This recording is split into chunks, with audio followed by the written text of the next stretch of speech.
नमस्कार दोस्तों। आज हम बात करने वाले हैं उन शब्दों के बारे में जो हमारे हिंदुस्तान से निकलकर अंग्रेजी की दुनिया में एक खास जगह बना चुके हैं।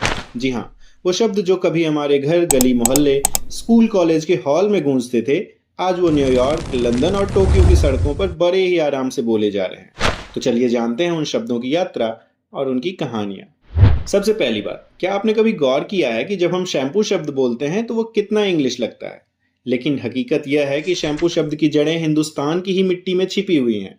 शैम्पू शब्द का जन्म चंपू शब्द से हुआ है, जिसका मतलब होता है मालिश करना या दबाना। ब्रिटिश जब भारत आए तो उन्होंने यहाँ तेल से सर में मालिश करने की परंपरा देखी। यह उन्हें इतना प्रभावित कर गई कि चंपू शब्द को उन्होंने अपना लिया और इंग्लिश में इसका रूप शैम्पू बनकर सबके सामने आया। अब बात करते हैं जगरनॉट की। शायद सुनने में ही थोड़ा भारी भरकम लग रहा हो, और इसका मतलब भी होता है कोई ऐसी ही चीज जिसे रोका ना जा सके। यह शब्द भी सीधा आता है हमारे पुरी के जगन्नाथ की रथ यात्रा से। अंग्रेजों ने जब रथ यात्रा में विशालकाय रथ को हजारों लोगों को खींचते देखा तो वो काफी हैरान हुए। जब उन्होंने स्थानीय लोगों से इसके बारे में पूछा तो उन्हें यह जवाब मिला कि यह रथ यात्रा इसलिए निकाली जाती है क्योंकि हमारे प्रभु को कोई रोक नहीं सकता, वो सर्वशक्तिमान है।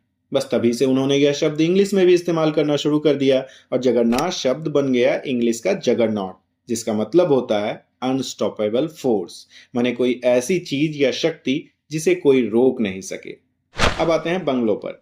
आजादी से पहले एकीकृत बंगाल, माने जब बंगाल, बिहार और उड़ीसा को सम्मिलित रूप से बंगाल कहा जाता था, उस समय वहां बंगला शब्द एक खास तरह के घर के लिए इस्तेमाल किया जाता था।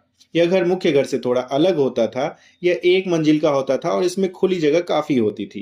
किसी किसी बंगले में बगीचे भी देखने को मिलते थे। ज्यादातर घर के मर्द और आसपास के लोग ही बंगले पर बैठते और बातचीत करते थे। बिहार, बंगाल और उड़ीसा के गांव तथा कस्बों में कुछ घरों में आज भी आपको ऐसे बंगले देखने को मिल जाएंगे। ब्रिटिशों को ये घर इतने पसंद आए कि उन्होंने इंग्लैंड जाकर इस तरह के, बल्कि यहाँ से भी थोड़े भव्य घर बनवाए और उसे बंगलो कहना शुरू कर दिया। और यहीं से बंगाल का बंगला शब्द अंग्रेजी का बंगलो बन गया। पैजामा तो आप सब लोग जानते ही होंगे और कभी कभार पहना भी होगा। पैजामा हमारे पुराने पहनावे का नाम है। अंग्रेज जब यहाँ आए तो उन्हें यह कपड़ा इतना आरामदायक लगा कि उन्होंने पहले इसे अपने पहनावे में शामिल किया और बाद में इंग्लिश की डिक्शनरी में भी। क्योंकि पैजामा बोलने में उन्हें आसानी हुई तो इस शब्द को उन्होंने हू बहू इंग्लिश में शामिल कर लिया और हमारा पैजामा आज भी पूरी दुनिया उसी नाम से पहनती है।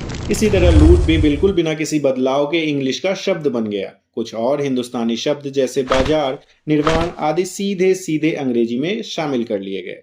ये तो बस कुछ शब्द थे जिसकी चर्चा हमने आज यहाँ की है। अगर आपको ऐसे शब्द पता हो जिसकी चर्चा हम नहीं कर पाए तो कमेंट में जरूर बताइएगा। तो दोस्तों, ये थे कुछ ऐसे शब्द जो हमें बताते हैं कि भाषा एक सफर है और शब्द एक मुसाफिर।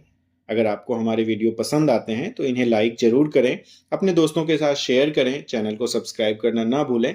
हम जल्दी ही मिलेंगे एक नए एपिसोड में किसी नई जानकारी के साथ। तब तक के लिए नमस्कार।